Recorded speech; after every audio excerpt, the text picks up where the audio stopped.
हलाल कमाई नहीं खाओगे तुम्हारा रोजा कबूल नहीं होगा, तुम्हारी नमाज कबूल नहीं होगी, तुम्हारी ज़कात कबूल नहीं होगी, तुम्हारा हज कबूल नहीं होगा। आइए वो हदीस भी आपको सुना देता हूं, सही मुस्लिम की रिवायत है। अल्लाह के प्यारे नबी फरमाते हैं, इन्नल्लाह तय्यिबुन ला यक़बलु इल्ला तय्यिबा, अल्लाह ताला पाक है और पाक ही को कबूल करता है। अल्लाह ताला नापाक चीज को कबूल नहीं करता है। तुम चोरी करो, तुम डाका डालो और गरीबों की मदद करते रहो, मदरसों की मदद करते रहो, मस्जिद की मदद करते रहो, अल्लाह को ऐसे चंदे की जरूरत नहीं, अल्लाह को ऐसे सदके की जरूरत नहीं। इन्नल्लाह तय्यिबुन ला यक़बलु इल्ला तय्यिबा, अल्लाह पाक है और पाक को ही कबूल करता है। उसके बाद अल्लाह के नबी फरमाते हैं कि अल्लाह ताला ने कुरान में ईमान वालों को हुक्म दिया सूरह बकरा के अंदर, या अय्युहल्लज़ीना आमनू कुलू कुलू मिम्मा फिल अर्ज़ि हलालन तय्यिबा, ऐ ईमान वालो जमीन में जो हलाल चीजें उसको खाओ, वश्कुरू लिल्लाहि इन कुंतुम इय्याहु ताबुदून, और अल्लाह का शुक्रिया अदा करो अगर तुम अल्लाह की इबादत करते हो। ईमान वालों को हलाल कमाई खाने का हुक्म दिया और कुरान के 18वें पारे में अल्लाह ने अपने रसूलों से फरमाया, या अय्युहर रसूलु कुलू मिनत तय्यिबाति वअमलू सालिहा, ऐ मेरे रसूलो तुम नेक अमल करो और हलाल रोजी खाओ। पता ये चला कि जब तक हलाल रोजी नहीं खाओगे तुम्हारा अमल नेक नहीं हो सकता, तुम्हारे नेक अमल की कोई वैल्यू अल्लाह ताला क्या नहीं है। उसके बाद अल्लाह के नबी ने एक मिसाल दी, आपने फरमाया एक आदमी बहुत लंबा सफर करके आता है, अशासा उसके बाल बिल्कुल मैले कुचैले हो जाते हैं। हम लोग भी सफर करते हैं, सफर बता देता है कि इंसान सफर से। रात में पटना में मैं शाम को 6 बजे पटना में था और रात 12 बजे किशनगंज में था। 100-120 की स्पीड से गाड़ी चल रही थी, कार से आदमी आ रहा, आराम से आ रहा है, मगर पहुंचने के बाद इंसान की बॉडी बता देती है सफर करके। अल्लाह के नबी फरमाते इतना लंबा सफर करके आया है, आशासा बाल परागंदाएं अगबरा, उसके कपड़े मैले कुचैले, उसके कपड़े देख करके पता चल रहा है बड़ा लंबा सफर करके आया है। यमुद्दु यदैहि, और अपने हाथों को उठा करके अल्लाह से दुआ करता है। देखो जब बंदा हाथ उठा के दुआ करता है तो अल्लाह ताला दुआ कबूल करता है। अब यहीं से ये मसला भी नोट कर लो कि दुआ के लिए हाथ उठाना ये दुआ के आदाब में से।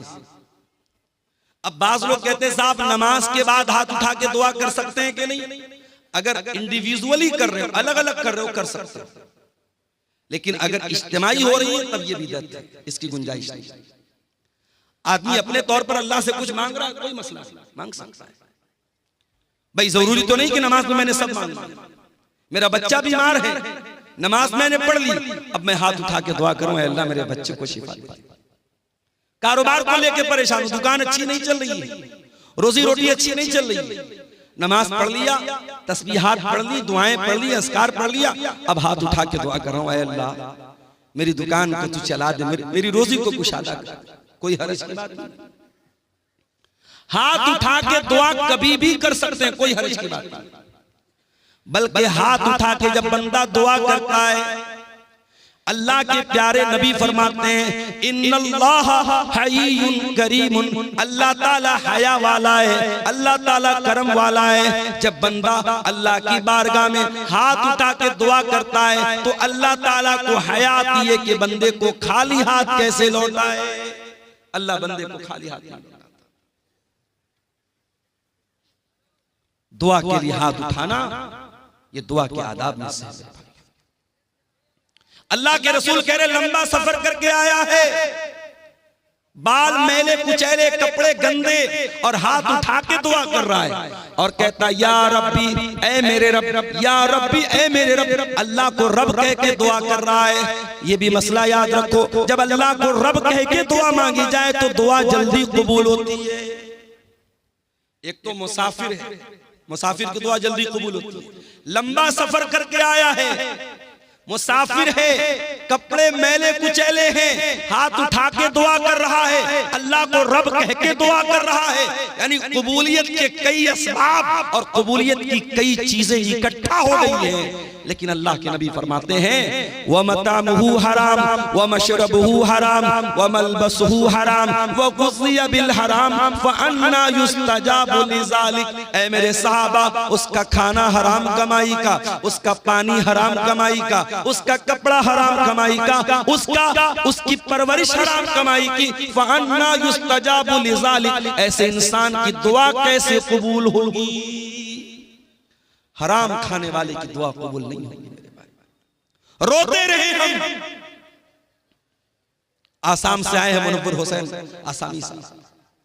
पूछा मैंने वहां के हालात, बयान नहीं कर सकता क्या हालात।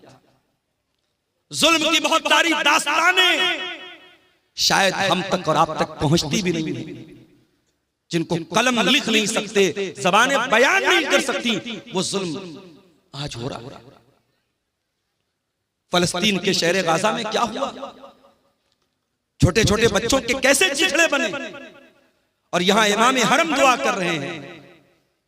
रमजान में रो रो के दुआएं हो रही हैं, इंडिया के चप्पे चप्पे में दुआएं हो रही हैं। ये दुआएं क्यों कबूल नहीं हुई? क्योंकि हमने ये देखना बंद कर दिया कि हमारी कमाई हलाल है क्या। अल्लाह के नबी के एक सहाबी हैं, नाम नोट कर लो, साद बिन नबी वक्कास। अभी पूछो, इतना बड़ा मजमा है, अब्दुल गफ्फार साहब आपकी हर तकरीर सुनता हूं, आपके साथ सेल्फी लेने का बड़ा शौक है,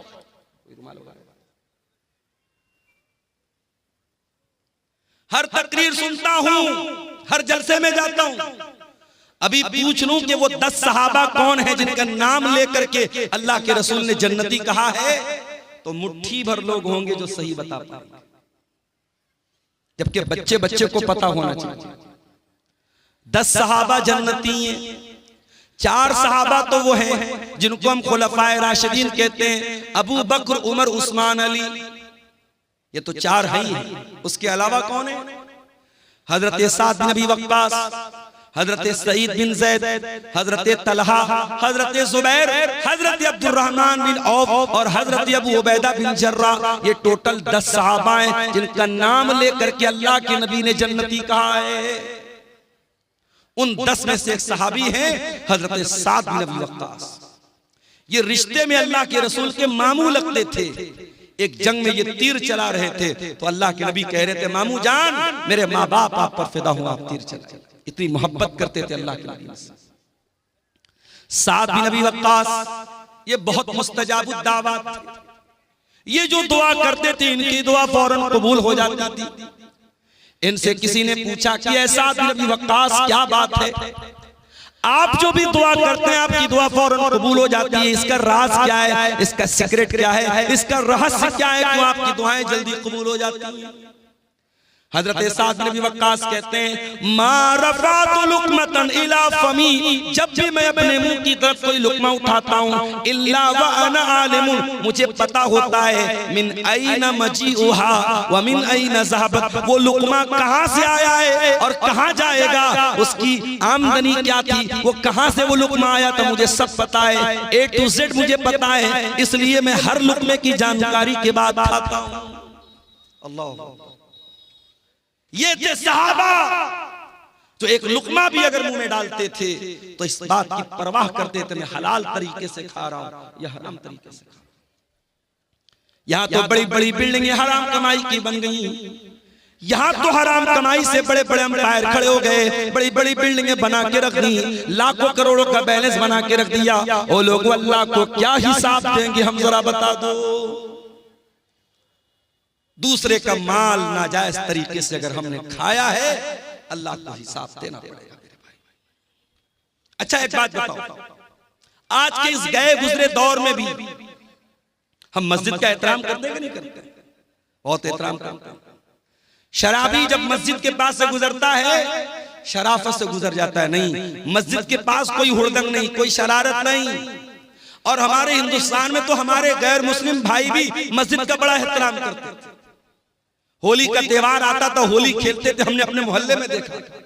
सारे मोहल्ले में होली खेल रहे, बीच में मस्जिद आई, नहीं भाई ये मस्जिद है, यहाँ कोई बदतमीजी नहीं होनी। ये एक माहौल था हिंदुस्तान का, वो अलग बात है। धीरे धीरे नफरत को जहनों में डाला गया। अब तो बाकायदा मुसलमान की मस्जिद पर दूसरे मजहब का आदमी अपना झंडा लगाने की कोशिश करता है और मस्जिद के सामने गाली गलौज भी हो रहा है और भड़काऊ नारे भी लगाए जा रहे हैं, हालात खराब किए जा रहे हैं। मगर मस्जिद का एहतराम गैर मुस्लिम भी हमारे देश में करता था और करता है। मस्जिद का एहतराम हम सब करते हैं। मस्जिद से भी बढ़कर के एक मुसलमान की जान, एक मुसलमान का माल और एक मुसलमान की आबरू की अहमियत है मेरे भाई। आइए बुखारी की वो हदीस आपको सुनाता हूं। हदीस के रावी कौन? अब्दुल्ला बिन अब्बास। अब्दुल्ला बिन अब्बास कौन है? नबी के चचा के बेटे हैं, 8 साल के बच्चे हैं। रात में जब अल्लाह के नबी तहज्जुद के लिए उठा करते थे, अब्दुल्ला बिन अब्बास आते थे और वजू का पानी ला के रख देते थे। ओ लोगों, तुम्हारे मोहल्ले में उलमा आते हैं, तुम्हारे गांव में उलमा आते हैं, तुम्हारे इलाके में जमात के बड़े बड़े उलमा आते हैं, कम से कम अपने छोटे बच्चों को उलमा से मुलाकात के लिए लेकर के आया करो, उनको उलमा का एहतराम तो सिखाया करो, उनके दिल में उलमा की मोहब्बत तो डाला करो। नबी रात में उठते हैं, तहज्जुद की नमाज के लिए उठते हैं और वजू का पानी लेकर के कौन आता है? 8 साल का बच्चा आता है। नाम क्या है? अब्दुल्ला बिन अब्बास। नबी ने पूछा ये वजू का पानी कौन लाया? जवाब मिला अब्दुल्ला बिन अब्बास लाया। नबी ने रात के अंधेरे में दुआ की, अल्लाहुम्मा अल्लिमहुल कुरान, ऐ अल्लाह तू अब्दुल्ला बिन अब्बास को कुरान का इल्म अता फरमा दे, कुरान का आलिम बना दे, कुरान की नॉलेज दे दे, कुरान का ज्ञानी बना दे, कुरान की तफसीर का इल्म दे दे। और आज जब भी आप तफसीर की कोई भी किताब उठाएंगे, सबसे ज्यादा अगर किसी का नाम आपको मिलेगा, अब्दुल्ला बिन अब्बास का नाम मिलेगा। कुरान करीम की तफसीर में नंबर 1 माने जाते हैं सहाबा। ये नबी की दुआ की बरकत थी। वही अब्दुल्ला बिन अब्बास रिवायत करते हैं, अल्लाह के प्यारे नबी अपनी जिंदगी का पहला और आखिरी हज कर रहे हैं और हज के मौके पर तकरीबन 1.25 लाख सहाबे किराम आपके साथ हैं। जिलहिज्जा की 10 तारीख आती है, ईद उल अज़हा का दिन आता है, यौमुन नहर आती है। अल्लाह के प्यारे नबी अपने सहाबा के साथ हैं। आपने मिना के मैदान में फरमाया, अय्यो यौमिन हाज़ा, ऐ मेरे सहाबा ये कौन सा दिन है?